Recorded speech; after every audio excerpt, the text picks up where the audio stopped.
There was a boy, a very strange, enchanted boy. They say he wandered very far, over land and sea.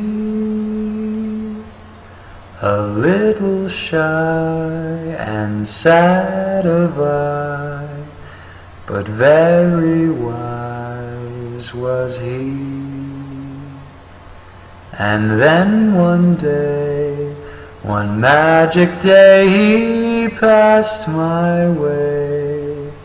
And though we spoke of many things, fools and kings, this he said to me: the greatest thing you ever learn is just to love and be loved in return.